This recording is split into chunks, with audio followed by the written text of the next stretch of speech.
اسلامی عقائد میں آخرت کا سفر ایک ایسے موڑ پر پہنچتا ہے جہاں ایک پل ہے، ایک ایسا پل جو سیدھا جہنم کے اوپر بنایا گیا ہے، اسے صراط کہتے ہیں۔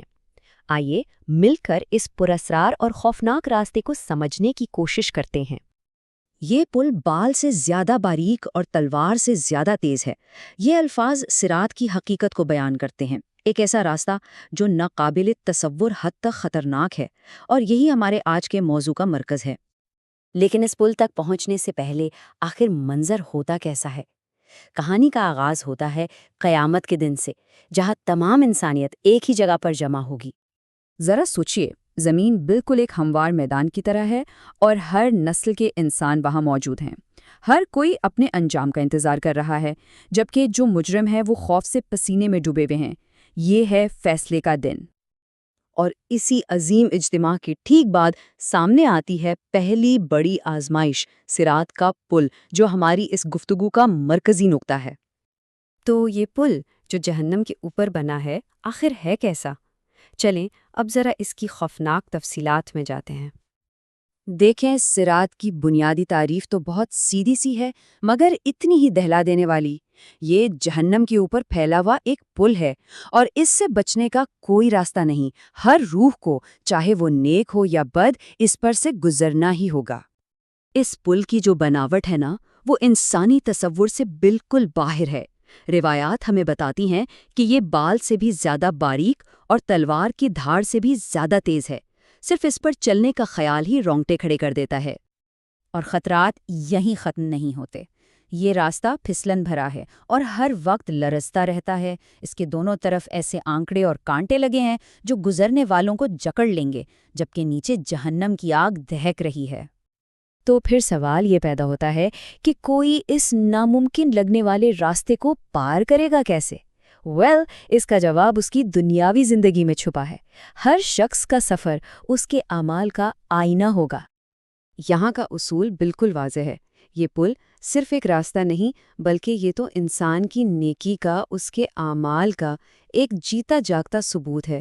جس کے اعمال جتنے روشن ہوں گے، اس کا راستہ اتنا ہی آسان ہوگا۔ تو گزرنے کی جو رفتار ہے وہ ہر ایک کے لیے الگ ہوگی۔ جو سب سے نیک ہیں وہ تو بس پلک جھپکتے ہی گزر جائیں گے، کچھ بجلی کی رفتار سے تو کچھ تیز ہوا کی طرح، اور یہ سلسلہ چلتا رہے گا یہاں تک کہ آخری شخص کو گھسیٹتے ہوئے پار کرنا پڑے گا۔ پیغمبر اسلام صلی اللہ علیہ وسلم کا یہ فرمان اس منظر کو خوبصورتی سے بیان کرتا ہے، خاص طور پر ان لوگوں کے لیے جو سب سے تیزی سے گزریں گے۔ یہ ایک ایسی رفتار ہے جو ہمارے تصور سے بھی بالاتر ہے۔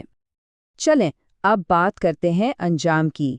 اس پل کو عبور کرنے کی کوشش کرنے والوں کے لیے بنیادی طور پر 3 ہی قسم کے نتائج ہیں۔ سب سے پہلے تو وہ خوش نصیب لوگ ہیں جن کے نیک اعمال ان کے لیے تیز اور محفوظ راستے کی ضمانت بنیں گے۔ وہ پل کے اوپر سے ایسے گزر جائیں گے جیسے کچھ ہوا ہی نہ ہو۔ پھر دوسرا گروہ ان لوگوں کا ہے جو پار تو کر جائیں گے لیکن آسانی سے نہیں۔ ان کا سفر ایک شدید جدوجہد ہوگا۔ وہ کانٹوں سے چھلنی ہو کر مشکل سے پار پہنچیں گے، اور یہ آزمائش ان پر اپنے گہرے نشان چھوڑ جائے گی۔ اور آخر میں وہ سب سے افسوسناک انجام ان لوگوں کا جن کے اعمال اتنے نہیں ہوں گے کہ انہیں بچا سکیں، انہیں آنکڑے پکڑ کر سیدھا نیچے جہنم کی آگ میں پھینک دیں گے۔ تو آخر میں ان کا کیا بنتا ہے جو کامیابی سے اس پل کو پار کر لیتے ہیں؟ آئیے دیکھتے ہیں کہ دوسری طرف ان کے لیے کیا انتظار کر رہا ہے۔ اس دہلا دینے والی آزمائش سے نکلنے کے بعد جو سکون اور راحت نجات پانے والوں کو ملے گی نا، اس کا اس دنیا کی کسی خوشی سے کوئی مقابلہ ہی نہیں۔ یہ حتمی کامیابی کا احساس ہوگا۔ قرآن کی یہ خوبصورت آیت اسی امید سے بھرے وعدے کو بیان کرتی ہے جو نیک لوگوں کے لیے حتمی انعام کو واضح کرتا ہے، جنہوں نے یہ آزمائش برداشت کی۔ لیکن ذرا ٹھہریے، کہانی یہاں ختم نہیں ہوئی، بلکہ اس خوفناک امتحان کے بعد بھی اصل فیصلہ ابھی باقی ہے۔ اگلا مرحلہ ہے سوال و جواب کا۔ تو آخری اور سب سے اہم سوال یہی رہ جاتا ہے، اس پل سے بچ نکلنے کے بعد بھی جب نامہ اعمال کھولا جائے گا تو اس میں کیا لکھا ملے گا؟ یہ اس سفر کے اگلے اور شاید سب سے ضروری مرحلے کا آغاز ہے۔